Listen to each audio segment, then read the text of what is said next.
Buenos días a todos y todas. Les doy la bienvenida a este tercer encuentro del ciclo seminario Propuestas para el Debate Constituyente del Centro de Estudios Horizontal, titulado Derecho Humano al Agua y Gestión Hídrica.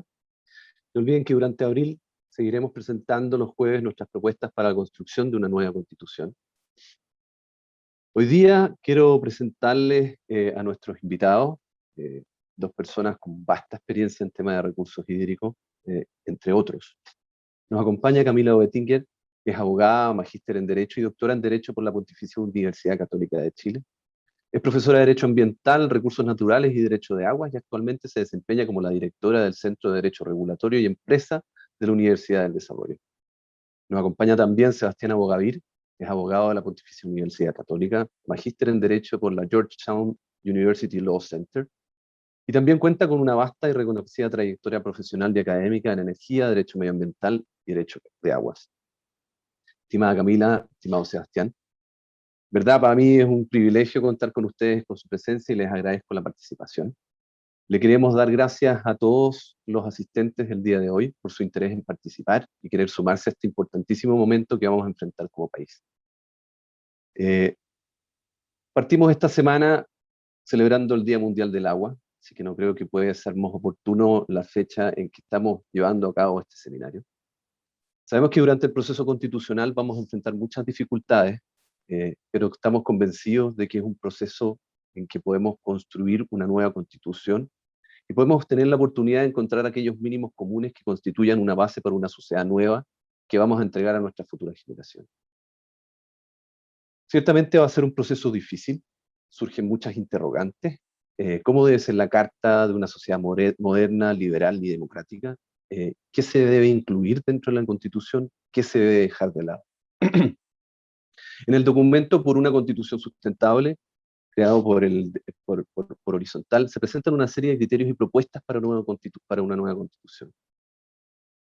En otro esfuerzo del Centro de Estudios, es otro esfuerzo del Centro de Estudios por aportar a la generación de respuestas para estas inquietudes y contribuir así a la discusión pública en general desde la fuente.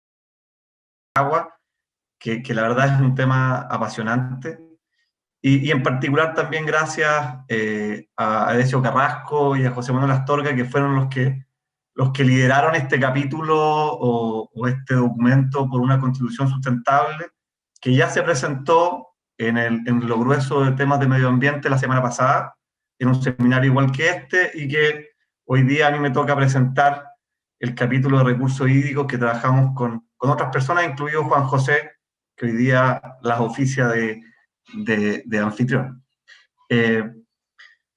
Y como decía Juan José primero, me imagino que no es una coincidencia, y si no es bastante feliz que lo hagamos en la semana que celebramos el Día Mundial del Agua, porque lo que nos pone en contexto eso es que esta discusión no solamente la estamos dando en Chile de una manera local, o por la coyuntura de la discusión constitucional que estamos embarcados, sino que es un tema mucho más global, planetario, uno podría decir, y porque en él confluyen varios temas que son distintos, pero claramente interrelacionados entre sí.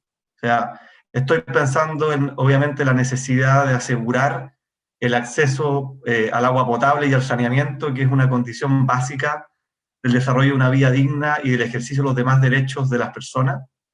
Estoy pensando en la forma de asegurar el acceso al agua para actividades sociales y productivas, la agricultura, la minería, el turismo, la generación de energía, la industria, que son muy importantes, y también la creciente conciencia y valoración de los servicios ecosistémicos que prestan los ríos, esteros, acuíferos, glaciares, y la necesidad obviamente de hacer un uso sustentable de los recursos naturales, y también una protección efectiva de nuestro patrimonio ambiental.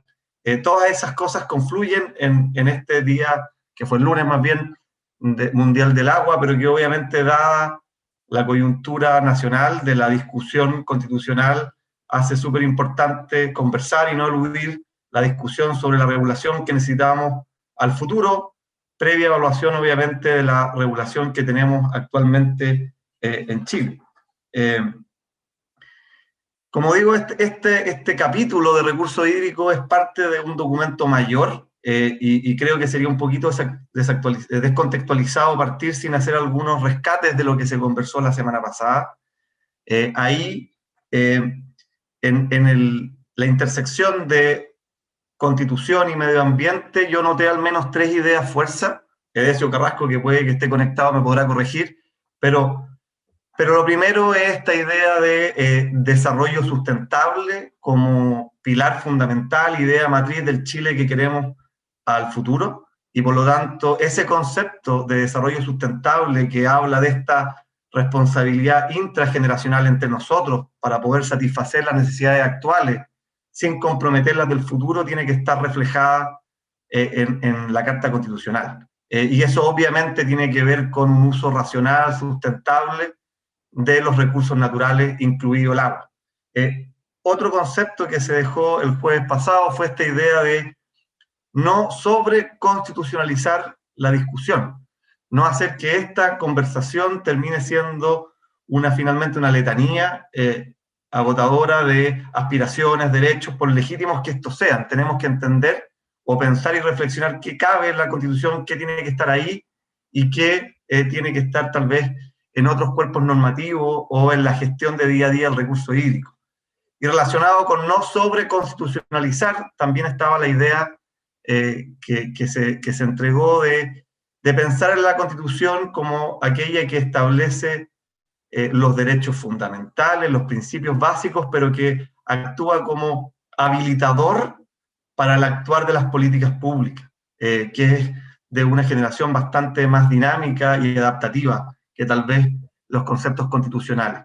Y en virtud de estas ideas, desarrollo sustentable, no sobreconstitucionalizar y el habilitador para, se hizo sí el jueves pasado una propuesta sobre las disposiciones constitucionales referentes al medio ambiente.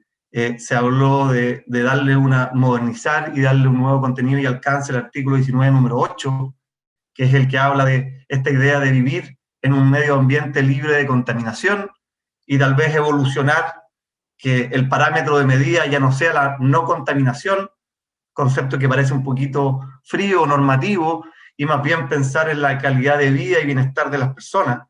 Y dentro de eso, obviamente, el deber del Estado, pero también de todas las personas de proteger el medio ambiente, el patrimonio ambiental y el uso sostenible de nuestros recursos naturales. Ahora ya entrando un poquito en la materia de hoy, que son los recursos hídricos. Obviamente, si es que queremos pensar en la Constitución del futuro, tenemos que preguntarnos qué dice la Constitución actual. Y en eso sé que hay algunos que son abogados, sé que otros no.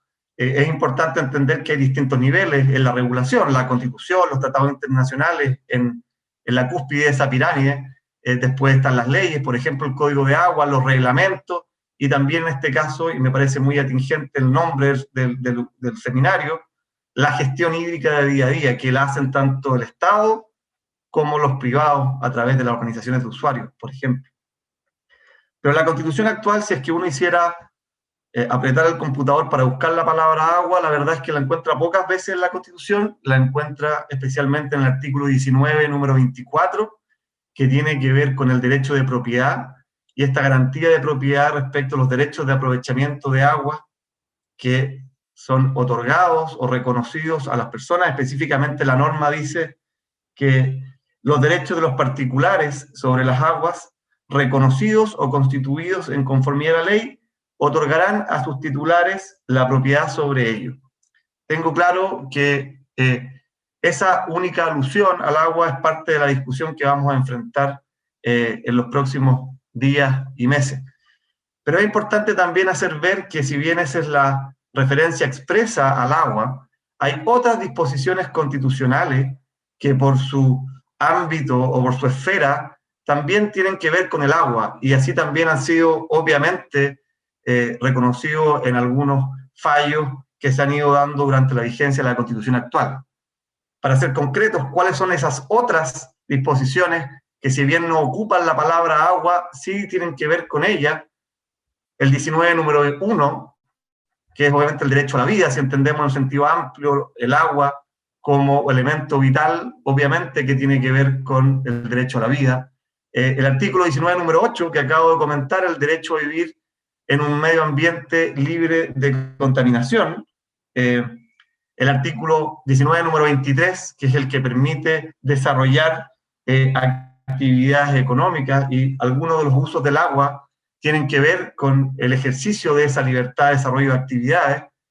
El artículo 19, número 24, que es el derecho de propiedad, donde también hay que hacer ver que no solamente el reconocimiento del derecho de propiedad, pero también se establecen las limitaciones al ejercicio de esos derechos, limitaciones que están dadas por, obviamente, la función social de la propiedad, y dentro de eso la Constitución es expresa en hacer al menos una referencia a la conservación del patrimonio ambiental. Eso es lo que dice actualmente nuestra Constitución.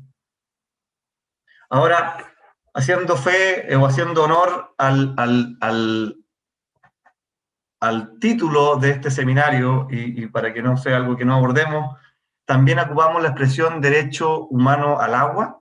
Esa expresión no está reconocida en la Constitución actual, es más bien acuñada en el ámbito internacional, y es así como existe, si ya uno va a lo normativo, para los que somos abogados, una resolución de las Naciones Unidas, de la Asamblea General, la resolución número 62, que es del año 2010, que reconoce el derecho humano al agua en cuanto al acceso al agua potable y al saneamiento, porque reconoce esta idea de que el acceso al agua potable y al saneamiento es una condición esencial para la vida digna y para el ejercicio de otras libertades.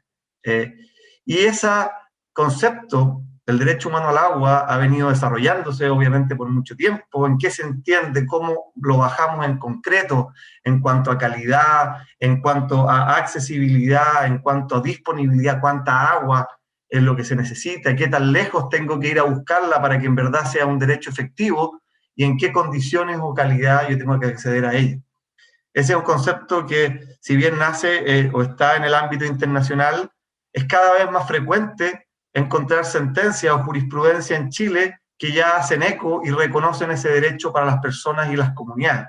De hecho, el último fallo que yo pude encontrar en la preparación de esta ponencia es del martes de esta semana, de la Corte Suprema, conociendo un recurso de protección presentado por los vecinos de Petorca, donde se ordena al Estado, a través de distintos servicios públicos, tomar todas las medidas necesarias para asegurar el abastecimiento de agua potable y saneamiento. Ahora, ya habiendo conversado de un tema mayor en medio ambiente, las normas constitucionales sobre el agua, este concepto de derecho humano al agua, creo que vale la pena preguntarse antes de hacer propuestas de futuro, qué avances, si es que hemos tenido algunos, y yo creo que efectivamente sí, hemos experimentado durante los últimos años y bajo el actual régimen constitucional y legal. Porque es muy fácil hablar de cambiar cosas, pero sin hacer un diagnóstico de lo que tenemos actualmente. Yo creo que efectivamente, sin ser conformista, Chile ha tenido buenos avances en materia de agua. Por ejemplo, y primero hablando del derecho humano al agua, el acceso al agua potable y saneamiento en Chile es un ítem que no está 100% resuelto, pero es muy destacado. En zonas urbanas, la cobertura y la calidad de agua potable y saneamiento es cercana al 100%. Obviamente ese índice, y eso es algo que nos tiene que preocupar y ocupar, en zonas rurales es más bajo, pero sigue siendo o sigue estando en rango alto si es que los comparamos con otros países de la región. Y eso no es simplemente algo que estemos comentando acá, eso también está respaldado en los datos de la Mesa del Agua, también tiene que ver con el reporte de desarrollo sustentable que se publica cada cierto tiempo, donde Chile está en el lugar 28, y en particular respecto de este índice, que se ocupa la expresión en inglés de Clean Water and Sanitation, Chile muestra una progresión ascendente. Obviamente que eso, vamos a hablarlo en los desafíos, también representa desafíos y es para nada una tarea resuelta, menos con fenómenos como el cambio climático, la sequía o la escasez. También Chile, en los aspectos positivos, los avances, ha tenido una consolidación de actividades productivas asociadas al agua. Creo que esta idea de Chile como potencia agroalimentaria, la agroindustria, es algo que se ha ido desarrollando y consolidando con el tiempo. El uso, obviamente, del agua en fines como para el turismo, en fines como la minería, la generación hidroeléctrica, la industria. La verdad es que Chile, si es que uno mira en los últimos años, en las últimas décadas, crecimiento en esas actividades productivas, encuentra algo interesante y algo que hay que pensar en la discusión constitucional, cuáles son las bases para que ello ocurra. Y ahí obviamente vamos a entrar en la discusión sobre la necesidad de generar una certeza jurídica respecto de los títulos habilitantes para el acceso al agua. Creo que eso es algo que es positivo y que no se puede eludir. Y en temas de normativas o nuevas normativas que se hayan dictado durante los últimos años, también Chile no ha quedado inmóvil, ha dictado ciertas normas. Hay una primera reforma al Código de Agua interesante del año 2005, que es la Ley 20.017, donde ya se empieza a conversar sobre temas ambientales y se incorpora el concepto de caudal ecológico, donde ya se empieza a hablar de la preocupación por el acaparamiento de derecho a aprovechamiento de agua y se establecen las patentes por no uso. Después también tenemos otras leyes, como la ley que modifica todo el régimen de en materia de agua para evitar extracciones ilegales o tener un músculo más fuerte en lo público para sancionar ese tipo de conducta. También en temas rurales está la Ley de Servicios Sanitarios Rurales, que se dicta el año 2017, y en un tema que a mí me parece particularmente interesante porque es la combinación entre las nuevas fuentes, la tecnología, es la Ley 21.075 sobre recolección, reutilización y disposición de agua gris. O sea, hay novedades o hay una evolución normativa que trata por lo menos de traer a la mesa conceptos como protección del medio ambiente, nuevas fuentes, fiscalización. También en términos de calidad hay normas, no solamente leyes, que tienen que ver con la descarga de agua y la calidad de agua que se descarga a nuestros cauces superficiales, el Decreto Supremo 90, también a aguas subterráneas. Ahora, obviamente estamos pensando a futuro, y si bien yo identificamos en general ciertas avances y buenos avances que hay que ver cómo proteger y no perder en el camino, también hay tareas pendientes que están dadas obviamente, primero por un tema ambiental, climático. Hoy día estamos enfrentando de manera sostenida situaciones de sequía y escasez. Ayer comentábamos algo con la Camila en preparación sobre si es que ya hablamos de sequía o escasez, o más bien es una nueva normalidad a la cual que tenemos que saber modelar y enfrentarnos. También tenemos que saber revisar y modernizar nuestra regulación y poniendo los énfasis que hoy día queremos ver si es que ponemos en el centro a la persona, al desarrollo de sus derechos fundamentales, y también queremos incorporar con más fuerza el concepto de desarrollo sustentable. Ahí, obviamente, cuando enfrentamos situaciones de sequía, la disponibilidad de agua es menor. Y cuando hay disponibilidad de agua menor y uno no hace una adecuada regulación y gestión del recurso hídrico, se puede enfrentar con la situación de que determinadas comunidades se vean postergadas en la satisfacción de esos derechos. Y obviamente eso genera conflictos socioambientales que ya lo hemos visto en distintas localidades, y eso hay que hacerse cargo. Entonces, dentro de estos desafíos, nosotros sí vemos como diagnóstico 4 ideas. La necesidad de fortalecer la dimensión pública en los recursos hídricos. Si bien hoy día está el concepto regulatorio de que las aguas son bienes nacionales de uso público, eso está en el Código de Aguas, eso también está en el Código Civil, la verdad es que nos hace todo el sentido que en la regulación constitucional también ese reconocimiento esté contenido, y no solamente la referencia a la propiedad de los derechos de aprovechamiento de agua, para que tengamos una mirada más integral del recurso. También reconocer la dimensión social y cultural del acceso al agua. Y ahí obviamente estamos haciendo una bajada a un reconocimiento más patente al derecho humano al agua, no solamente en el ámbito internacional y a través de fallos de nuestros tribunales, sino también en este nuevo pacto constitucional. También tenemos un diagnóstico respecto de cuando nos enfrentamos a situaciones donde el agua naturalmente disponible entre nuestros ríos, nuestros esteros, en nuestros acuíferos no es suficiente para satisfacer todos los usos legítimos que están, bueno, incluidos los usos en el cauce de conservación, bueno, ¿cómo hacemos una priorización de esos usos? Y la verdad es que un elemento que tal vez la Constitución no tiene que regular en detalle, pero sí tiene que habilitar las políticas públicas, es cómo hacemos priorización de usos para enfrentar eventos de sequía y escasez sin afectar derechos de las personas, es más esencial. Y hay un tema que escapa del detalle constitucional, pero claramente es la gestión hídrica. La institucionalidad hídrica, ya vimos esta semana, y probablemente la Camila entrará un poquito más en eso, propuestas de una subsecretaría del agua, se ha hablado también de una agencia independiente, ese es un tema al que hay que hincarle el diente. Otro tema es hacer un uso más eficiente del agua, no solamente cómo la consumimos, sino también, obviamente, cómo somos más eficientes en ello. Búsqueda de nuevas fuentes de agua y interacción entre ellas, desalación, reutilización de aguas grises, siempre tenemos que estar combinando la disponibilidad con la ciencia y la innovación.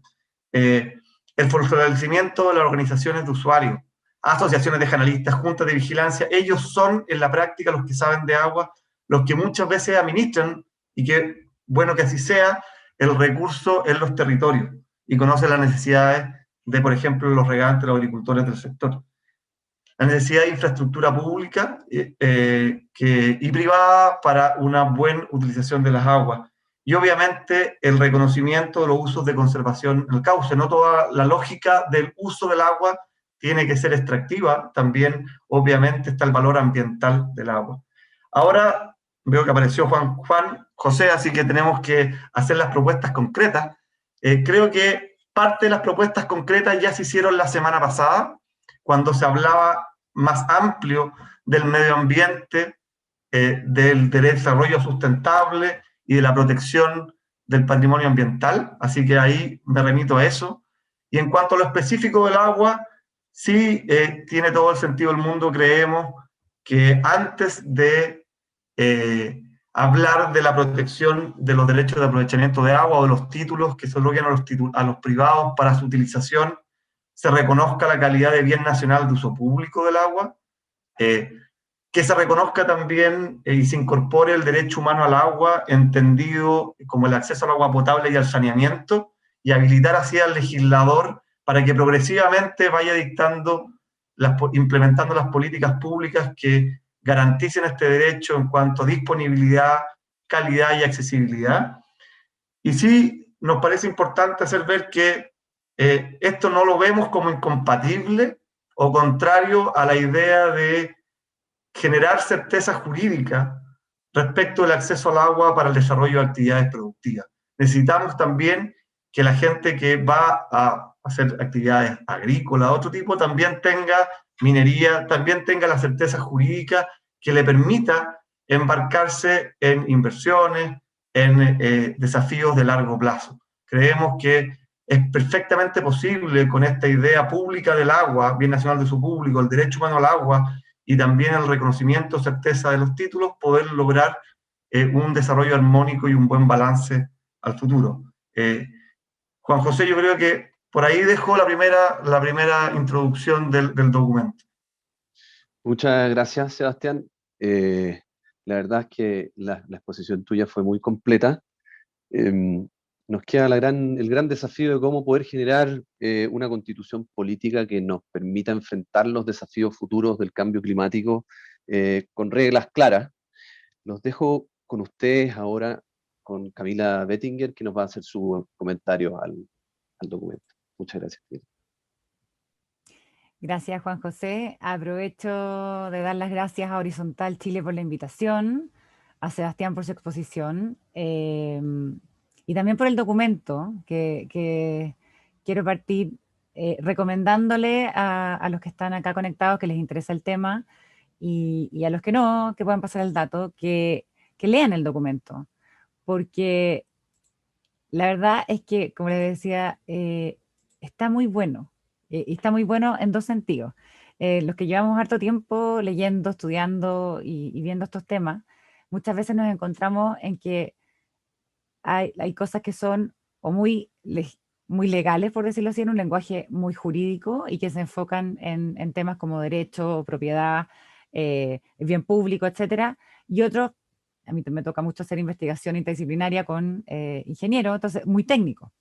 Y a mí lo que me gustó de este documento, específicamente el de que estamos discutiendo hoy día, es que mezcla en un lenguaje claro propuestas que tienen de las dos cosas. Y por eso sin haber participado en él y simplemente leyéndolo y comentándolo ahora como invitada, lo cual agradezco. Debo decir que lo encuentro muy bueno, muy claro, y yendo ya en materia a comentar las propuestas, creo que tiene buenas propuestas y creo que tiene propuestas que en la mayoría de del medio jurídico técnico que se dedica al tema, a los recursos hídricos, creo que hay gran acuerdo. Creo que hay una base, podría haber una base transversal. Es difícil discutir estas propuestas, discutirlas, decir que no son pertinentes o que no son beneficiosas. Y creo que esto da el avance en dejar un poco de lado una discusión que se ha vuelto muy ideológica en torno a los derechos de aprovechamiento, que es lo que tiene bastante entrampado y entrampa en general los cambios que se quieran hacer al Código de Agua.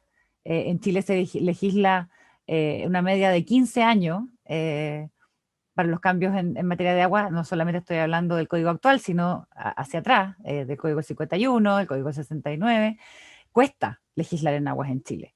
Y cuesta porque es un recurso complejo, es un recurso multifuncional y en el cual hay muchas situaciones existentes, porque esto viene usándose desde que estamos en el territorio, desde la colonia, desde antes incluso. Entonces, es difícil tratar de hacer un borrón y cuenta nueva porque hay infraestructura existente, hay actividades que están funcionando y el problema que tenemos ahora es que no tenemos la cantidad disponible a la que estábamos en teoría acostumbrados, que eso es una escasez por disponibilidad, por hidrología, digamos. Y también es que estamos necesitando cada vez más.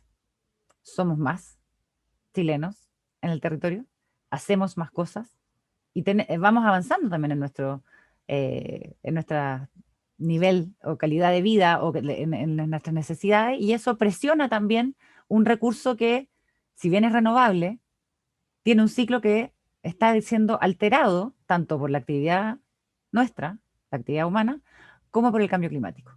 Y eso ya es un dato.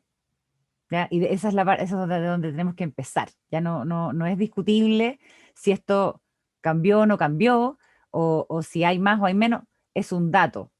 ¿Ya? Ni siquiera sería, como decía Sebastián, ya no deberíamos, yo diría una frase que es, la sequía se acabó. ¿Qué hacemos ahora? Esta es nuestra nueva realidad. Esto es un cambio hidrológico que todos los entendidos de cambio climático, y me toca trabajar con varios de ellos, dicen, esto solamente se va a poner, o sea, en el mejor escenario se mantiene igual. Ojo con eso. En el mejor escenario esto se mantiene igual. O sea, que los 12 años de sequía estructural que llevamos son nuestro mejor escenario futuro. Si no, va a ser aún más escaso. Entonces, y aquí me voy a permitir solo por orden,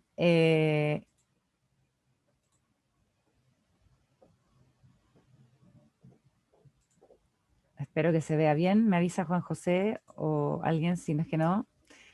¿Se ve bien, Juan José? Sí, se ve bien. Habría que, o sea, ampliar la pantalla un poquito. Ah, está en el otro, perdón. Ya, perdón, esto es.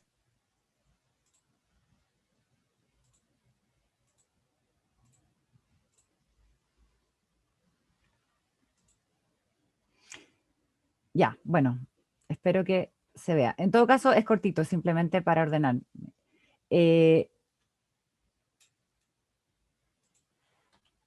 Los diagnósticos de lo que estamos hablando, sería estructural o cambio hidrológico. Yo creo que ya estamos hablando de un cambio hidrológico, no lo digo yo, digamos, pero es algo que tenemos que tomar en cuenta. Y los atlas, el nuevo atlas del agua, los nuevos datos que han salido, sobre todo de la DGA, muestran que ya no tenemos la misma base para los derechos que se han otorgado en el pasado, que esto es distinto.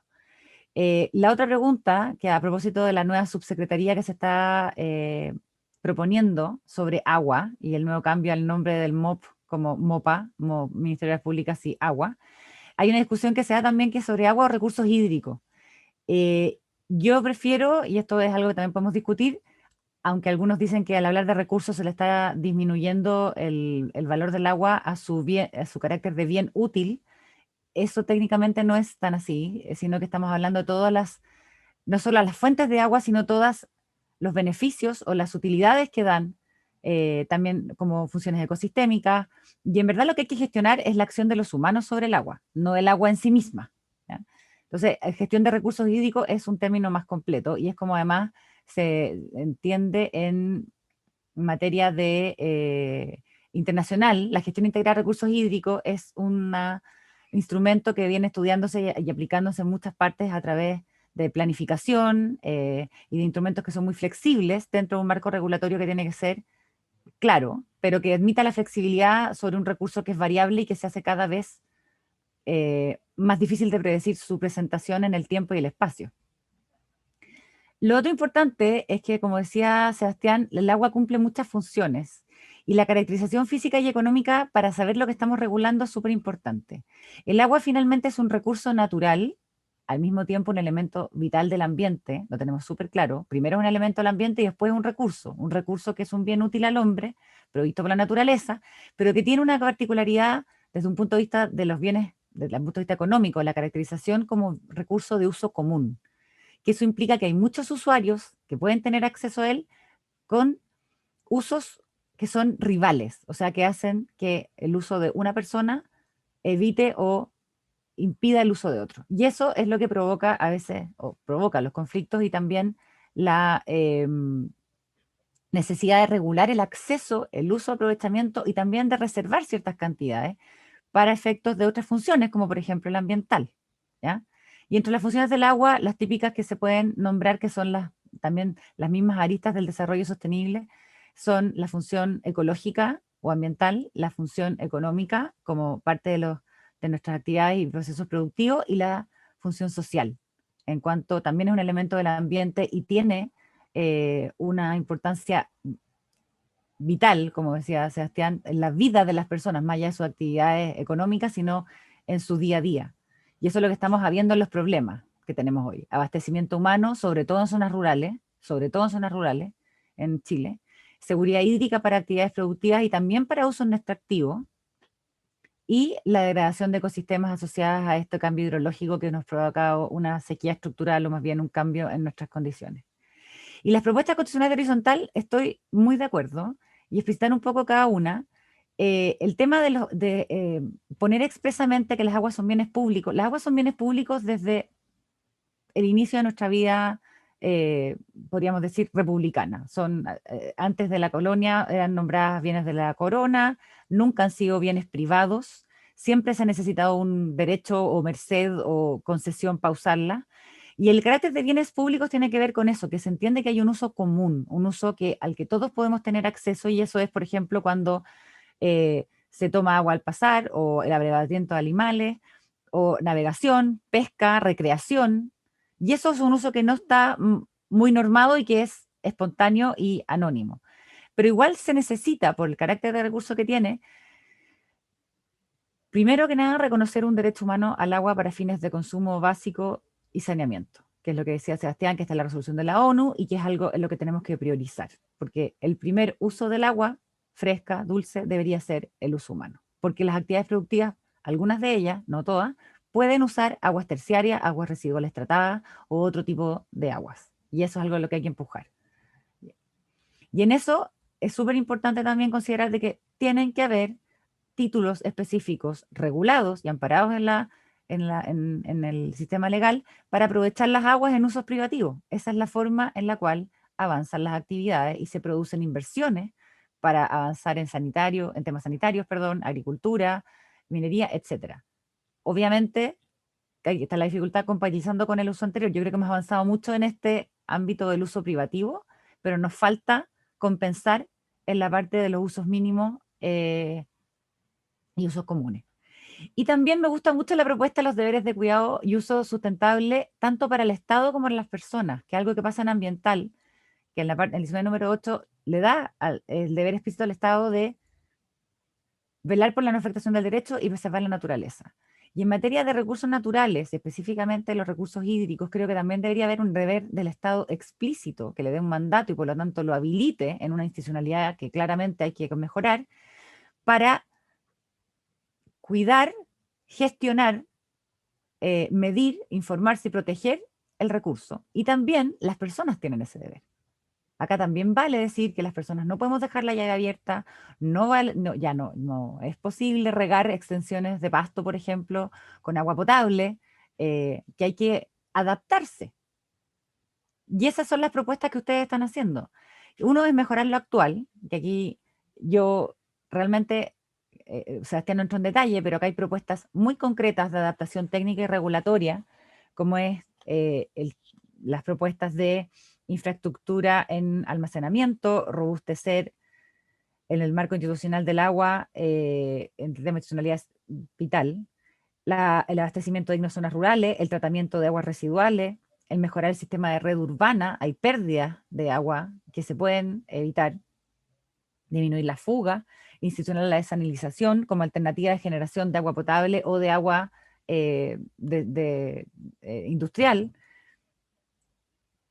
y también agregaría las soluciones basadas en la naturaleza, el usar los acuíferos, se pueden recargar a través de agua desalada, eso se hace en Estados Unidos, se hace en otros países del mundo, en Israel, no tienen casi agua naturalmente y han logrado un desarrollo hidrológico increíble en base a una política muy fuerte implementada a través de desalinización y uso muy eficiente del agua. Pero aquí tenemos un ámbito de mejora, que si superamos la pelea ideológica, creo, y nos vamos a lo técnico, el marco constitucional actual va a cambiar, entonces con la propuesta que ya vimos en lo anterior, se puede hacer eso. Y lo otro es lo que también lo valoro, innovar para el futuro. Y ahí enganchamos con este anuncio de esta semana de proponer una subsecretaría para el agua.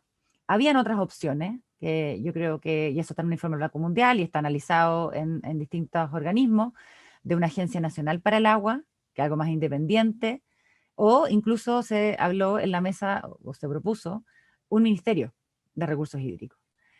Parecido, y esa es una propuesta que yo por lo menos valoraba, o yo propuse, que es mirar lo que hicimos en ambiental, que creo que dio muy buenos resultados, siempre se puede mejorar, pero desanclar el tema del agua de un ministerio sectorial y dejarlo como un tema en sí mismo, que pueda interactuar directamente con los sectoriales que la necesitan, como minería, agricultura, obras públicas, ambiental, etc.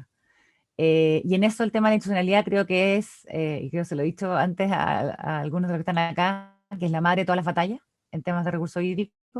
Creo que tenemos que enfocarnos en eso, amén de la discusión constitucional, en donde creo que hay que tener cuidado de no maximizar la Constitución y dejar espacio para lo que se requiere en materia de recursos naturales técnicamente, que es institucionalidad, gestión y regulación flexible sobre ciertos principios básicos, que ya lo estamos viendo.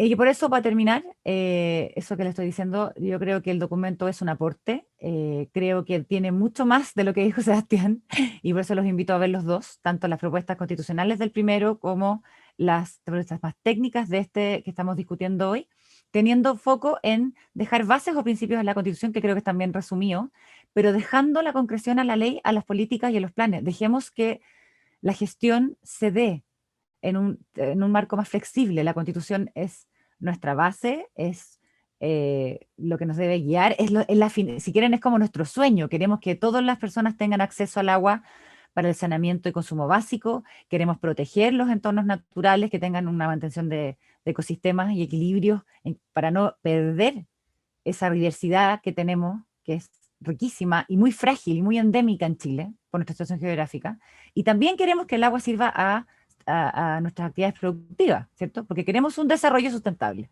y en eso el agua es vital.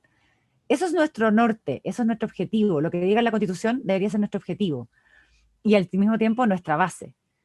Y dejar la forma, la ejecución, a políticas, leyes y planes. Evitar rigidizar opciones de política pública en un texto constitucional. Eso hay que dejárselo a los gobiernos que nos sigan rigiendo, a las generaciones que vengan, como dice Decio, que se lo encuentro mucha razón. Y también hay que considerar las situaciones y derechos existentes. No estamos partiendo una hoja en blanco. Tenemos un país que está funcionando, tenemos una situación de escasez ahora, tenemos residuos de usuarios que están haciendo la pega, muchas veces con dificultad y con falta de recursos, tenemos una institucionalidad que es urgente revisar, que más que, además de darle un título, hay que darle los recursos profesionales y económicos necesarios. Pero yo diría que para cerrar, y haciendo eco aquí al profesor Durayani, con el que hemos discutido esto largamente, privilegiar, y esto no es inventar la rueda, y como dije en otro seminario, no hay que sacarse ruedas de carreta de que una ley y una constitución nos va a arreglar el problema. Esto requiere un enfoque técnico de gestión de cuenca, integral y transversal a los diversos usos del agua. Y eso es un modelo que existe en otros países y que se puede mirar y se puede adaptar y traer a Chile, en el ánimo de tener una discusión técnica y políticamente abierta. Creo que estuve dentro del tiempo porque no me apareció ningún pantallazo. Eso sería, caballeros. Muchísimas gracias, Camila. Muy buena exposición, muy clara. Me quedo con algo que tú dices al final porque se conecta con varias preguntas que han venido haciendo, que es, independiente de lo que en definitiva se plantee en la Constitución, quién y cómo se va a hacer cargo de ejecutarlo. Y aquí Raúl Ibáñez hace una pregunta bien interesante respecto del tema de la institucionalidad que quiero plantearles. Se plantea una subsecretaría, pero la interrogante es, bueno, ¿en qué ministerio correspondería situarla en consideración a que ha estado inserta la Dirección General de Agua en un ministerio principalmente de carácter de infraestructura, enfocado en el gasto? ¿No sería más sensato incorporarlo en un ministerio que se dedique a la administración de recursos escasos? Asociada a esa pregunta también se plantea, bueno, ¿y si crear una nueva institucionalidad no significa enquilosar más o expandir más el Estado? Les dejo abierta la pregunta, si es que la quieren. Yo, encantada, porque, perdón, Sebastián, o No, sea, que dale tú. este es un tema que me está desvelando. Yo estoy dedicándome al tema de institucionalidad desde el año pasado, que salió por seminarios, la exposición, me tocó exponer en la Mesa Nacional del Agua, entonces es un tema que he venido trabajando. A ver, respondiendo a la pregunta, aquí en el informe del Banco Mundial, y me remito a eso porque eso es lo que cita en general el gobierno, los ministerios se basó en eso, están dos opciones, que la Subsecretaría de Recursos Hídricos en el MOP o una Agencia Nacional del Agua estilo Banco Central, por decirlo así, una agencia autónoma, más desvinculada o tratando de no dejar tan armado, tan sujeto a los cambios de gobierno político, porque en el fondo un subsecretario es un colaborador del ministro, que es un colaborador del presidente, ¿ya? Sin desatender que efectivamente esto es un tema político, porque es un tema político en el buen sentido de administrar un bien común, ¿ya? Y con que se requieren recursos públicos, y acá hay un rol del Estado súper importante. Yo tengo, esta es mi visión personal y me hago cargo de ella, yo creo que una subsecretaría dentro de un ministerio sectorial no es lo ideal. Si es lo que se puede hacer ahora, bienvenido sea, porque es mejor de lo que hay, ¿ya? La DGA como dirección dentro del MOP está, con todo el cariño que uno le puede tener y la pega que ha hecho, está superada en cuanto a, y eso mismo ellos lo saben, en cuanto a recursos, en cuanto a facultades. O sea, se requiere algo y se pide a gritos una coordinación entre los 40 y tantos organismos que tienen alguna facultad sobre los recursos hídricos. Entonces yo no he visto el proyecto, pero la subsecretaría pareciera del agua, no recursos hídricos, parece que va a ser, me imagino, que un ente coordinador pero no sé qué más va a poder hacer sin reformular las direcciones o hacer un trabajo de coordinación muy intenso, pero no sé si les van a quitar o agrupar, digamos, las competencias de los organismos que ya existen, la DOH, la DGA, las municipalidades. O sea, vean lo que pasa en extracción de ario. Llegan 5 organismos distintos, ¿ya? Y eso es en Ribera de Cauce.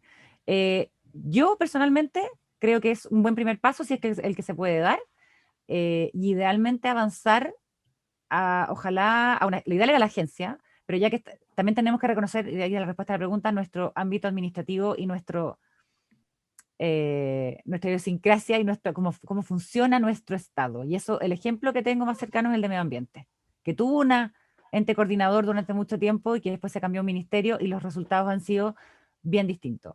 Yo por eso creo que una opción dentro de nuestra idiosincrasia y la forma de darle recursos es a través de un ministerio que se plante al lado. No es que quiera tener miles de ministerios, hay algunos que podrían fundirse, o esto podría estar en bienes nacionales, por ejemplo, pero ahí hay que ver el tema de la jerarquía administrativa y los recursos. Yo creo que un ministerio de recursos hídricos que agrupe temas técnicos, por ejemplo, un centro de información, que es un tema increíble, un tema muy importante que no hemos tocado, pero que sabemos que es vital, una superintendencia para fiscalizar y un servicio de gestión para el tema de derechos y autorizaciones. Esa sería Ahí, Camila, mi propuesta, pero no, déjame complementar eso. Yo también, a ver, creo que primero valoro mucho que ya estemos hablando de cambio institucional en el agua. Eh, yo, los profesionales y la gente que trabaja en la Dirección General de Agua, la verdad es que se desloma haciendo su trabajo, pero el desafío es mayor, y ellos mismos siempre lo señalan. Yo creo que efectivamente la idea de despolitizar la gestión del agua es algo súper importante. La agencia a mí también me suena como la mejor alternativa.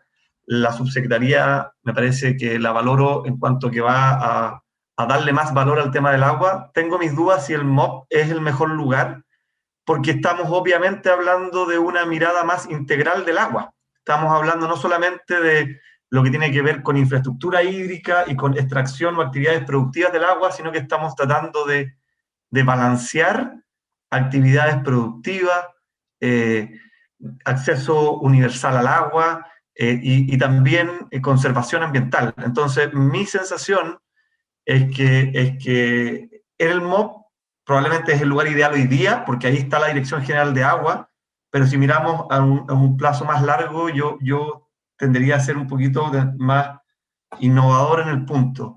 Y obviamente una cosa que no podemos dejar pasar es que cualquiera sea subsecretaría o agencia, tiene un correlato en el territorio muy importante. Las asociaciones de usuarios son, y probablemente a mí me gustaría que siguieran siendo grandes y primero administradores del agua en el territorio, porque ellos conocen los tiempos, las necesidades, y creo yo, una administración mucho más flexible en el día a día. Entonces, yo lo valoro, pero pensaría más bien una agencia, como también vi una pregunta o alguien que planteó eso ahí.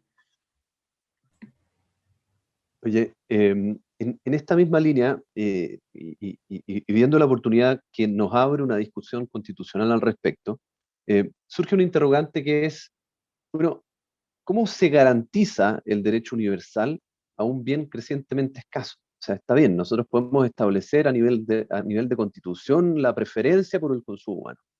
Sin embargo, la gran interrogante es, bueno, ¿esto se garantiza con acciones judiciales? ¿Se garantiza con un órgano? ¿Se garantiza? ¿Quién en definitiva va a ser el preocupado en primera instancia de que esta preferencia se genera?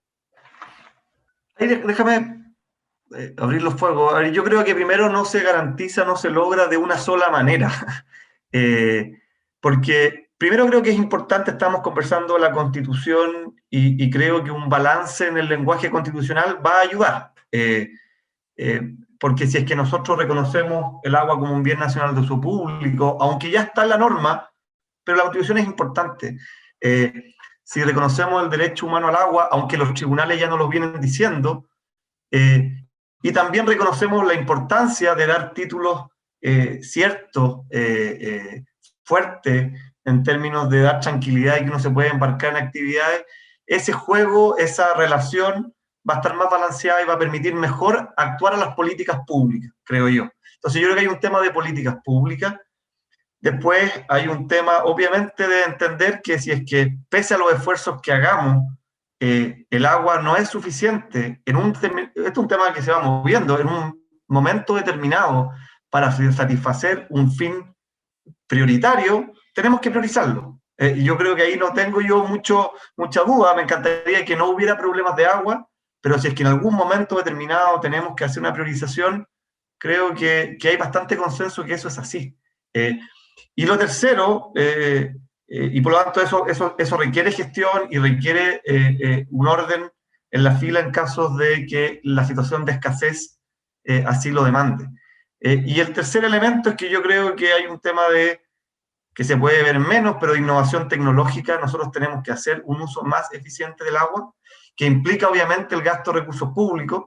Para eso también apoyo a actividades privadas y también el uso más eficiente y las nuevas fuentes. Yo creo que tenemos que estar pensando activamente en nuevas fuentes. Eso no va a estar en la Constitución, pero las políticas públicas tienen que ser, hoy día cada vez más vemos como en la interacción ambiental, agua, para proyectos mineros se empieza a decir, muéstrame el balance hídrico, pensemos cómo incorporamos agua desalada y no estresamos los acuíferos que están en este sector. Yo creo que no creo que haya una receta mágica, por eso también el documento habla de una tendencia progresiva a lograrlo. Esto no es una receta absoluta, pero es una mezcla entre un lenguaje constitucional balanceado, creo yo,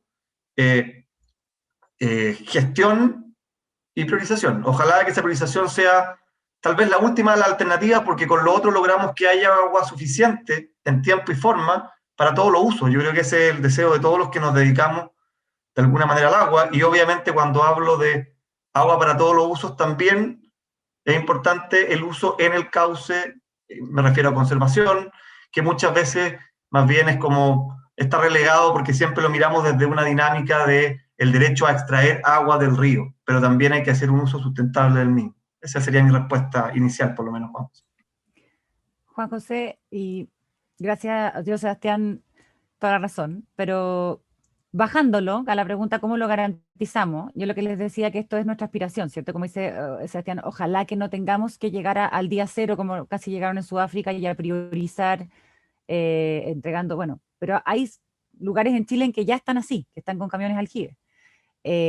Muchos. El tema de los campamentos que ha explotado con la pandemia y el estallido social, recién venía escuchando, han aumentado en un porcentaje enorme y eso conlleva condiciones de falta de servicios básicos.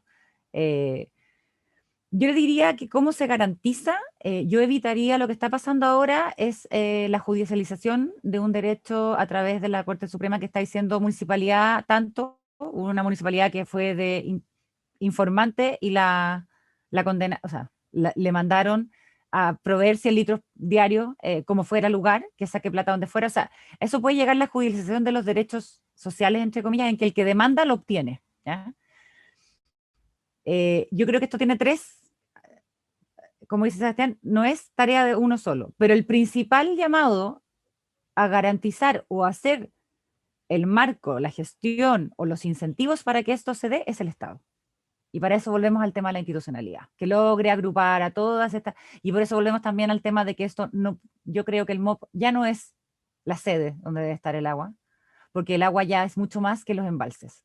Estamos construyendo embalses que no se llenan, estamos construyendo embalses que están vacíos.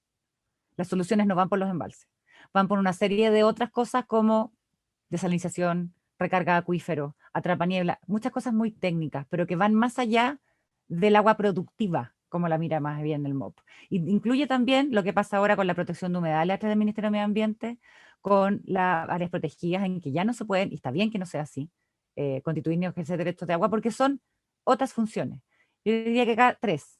El Estado, a través de una institucionalidad que logre mirar esto de forma integral y dando los incentivos, un marco regulatorio, y le meta recursos a estas soluciones para evitar llegar al gota a gota, fortalecer la institución. Estoy de acuerdo con Sebastián, acá es un enganche. Yo he hablado de institucionalidad pública, pero hay otra institucionalidad que es con la que tiene que engancharse la pública, que es la a nivel de territorio, gestión integrada de cuencas, confederaciones de cuencas armadas desde las organizaciones de usuarios de abajo hacia arriba, no que el Estado central diga cómo hacerlo. Esto parte desde la Bocatoma, parte desde el río. No, aquí no hay balas de plata, aquí no hay soluciones. Tenemos 101 cuencas de norte a sur, que son completamente distintas. O sea, no podemos comparar la cuenca del Choapa con la cuenca del Baker. Son completamente distintas. Y lo tercero, quiero resaltar el esfuerzo que se ha hecho en el ámbito privado. El lunes, junto con el Día del Agua, se firmó el certificado azul, que es un mecanismo de desarrollo limpio, que lo firmaron la EGA, el Ministerio de Medio Ambiente y confederaciones de producción, en que las empresas se van a certificar en el uso eficiente del agua y hay un incentivo tributario.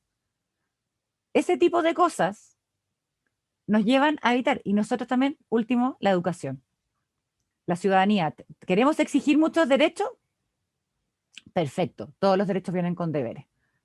Esto no se va a arreglar con un texto, esto no se va a arreglar de un día para otro, esto requiere un trabajo conjunto, Estado, privados y ciudadanía.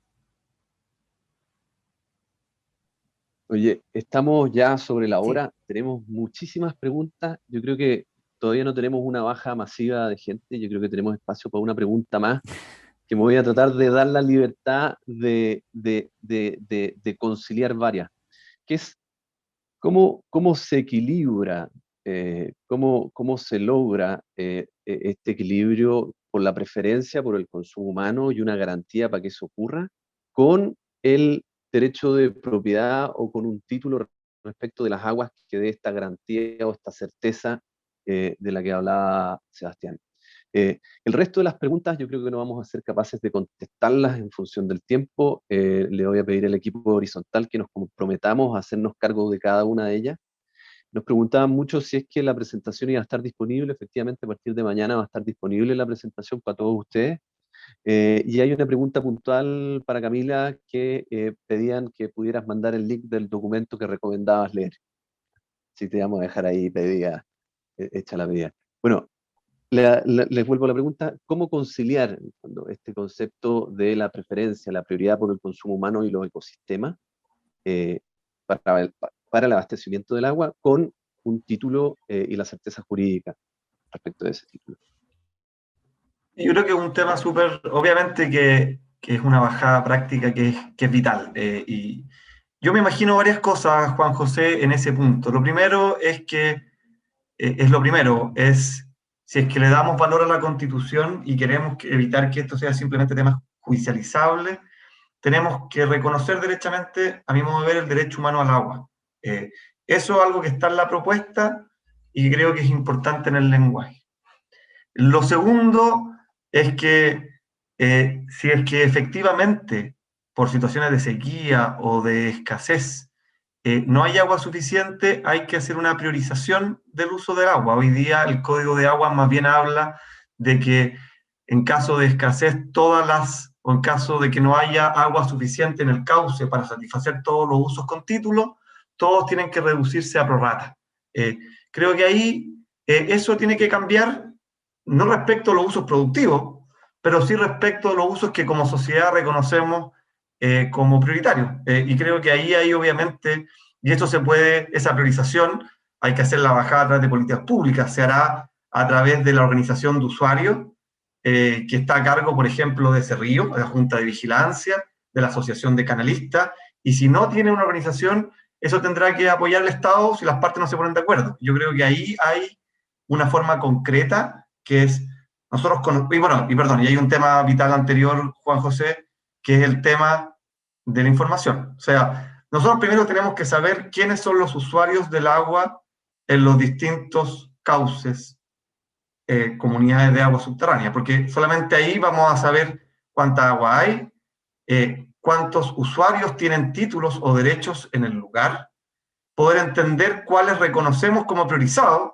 y en caso de falta de agua, que la institucionalidad privada o pública que rige ese lugar haga las priorizaciones que correspondan. Y yo creo que ese es el punto de vista. Sé que en la Constitución no vamos a poner mucho más que eso, creo que excedería el ámbito constitucional, pero tenemos que sentar las bases para que esa priorización se pueda hacer. Vi obviamente una pregunta, una imagen que decía, pero esto no se cumple. Bueno, obviamente es que tenemos que sentar las bases constitucionales para que haya una mayor robustez para que se cumpla. Yo creo que ahí obviamente eso hay que avanzar. La pregunta que hace Juan José es como la pregunta del millón, ¿cierto? Porque ¿cómo compatibilizamos algo que es una aspiración social, una necesidad básica y también un tema ambiental que es súper relevante con la necesidad de producir que tenemos todos? O sea, aquí los que estamos conectados es porque tenemos luz, o sea, hay una serie de cosas que tenemos que hacernos cargo de cómo estamos viviendo, ¿ya? Como sociedad. Y en eso, por ejemplo, no tiene que ver con esto específicamente, pero sí, eh, el concepto de economía circular que está impulsando el Ministerio de Medio Ambiente y que la DGA también lo impulsó el año pasado, ¿ya? Hicieron varios seminarios al respecto, incluyen en eso, en una forma de cómo compatibilizar, yo creo que los títulos para aprovechar el agua, como cualquier derecho sobre un recurso natural, porque acá nos hemos enfocado mucho en el agua porque, y esto es una cosa histórica, característica, no estoy defendiendo, pero nuestro código actual tiene características de los derechos que son distintas a los derechos sobre otros recursos naturales, en temas de su que son indefinidos, pero la propiedad no es el problema, creo yo, porque la propiedad puede limitarse. La propiedad puede limitarse en su ejercicio, puede limitar, como se limita, por ejemplo, para construirse en un lugar determinado, se limita en el reparto, se limita en el tiempo. eh, Eso no es el tema.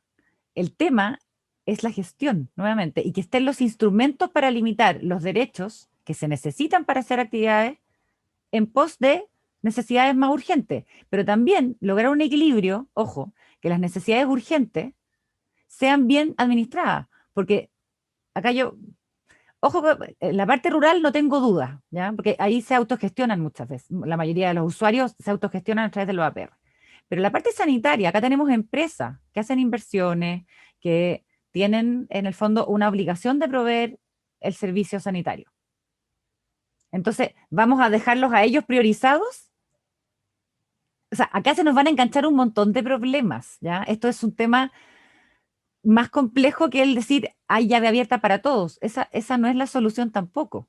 Entonces, yo creo que tiene cómo compatibilizar con una buena institucionalidad, y no estoy pensando en hacer crecer el Estado por hacer crecer el Estado, como decía una pregunta. Yo creo en un Estado eficiente, en un Estado al servicio de, si lo que no nos está resultando ahora, esta es una necesidad actual, que compatibilice, tiene que compatibilizar el otorgamiento de títulos privativos, que sean fiscalizados, que sean bien cumplidos. Si hay que limitarlos, se limitan de forma general para todos, no con cosas discrecionales, que dé seguridad para que se puedan hacer las inversiones, porque esto requiere muchas lucas y son largas en el tiempo además, ¿ya? Y también tener una gestión de uso sanitario, sea a través de las empresas concesionarias, que están en todas las urbes en nuestro país, y el tema rural. O sea, tiene que ser compatibilizado, y ojo que ahí también se nos mezcla medio ambiente. Entonces, yo por eso creo que el anclarlo en un sectorial no es la mejor opción. Si es lo que hay ahora para movernos, como le pasó en Australia, que tuvieron que crear un organismo para que creara otra institucionalidad, y al final la planificación hidrológica es lo que compatibiliza estos usos año a año, vamos para allá. Vamos como se pueda. Pero por lo menos, como dice Sebastián, estamos hablando de algo, que eso ya es un avance de los últimos 15 años que llevamos diciendo hay que hablar de esto. Bueno, ya estamos pasados en el tiempo. Creo que debemos dar cierre a este seminario. Una cosa, perdona, Sí. para decir, el documento que recomiendo leer es justamente el documento que estamos comentando, para que no crean que es otra cosa, son los documentos de horizontal. Hay muchos otros documentos más, pero el que yo recomendaba leer era este.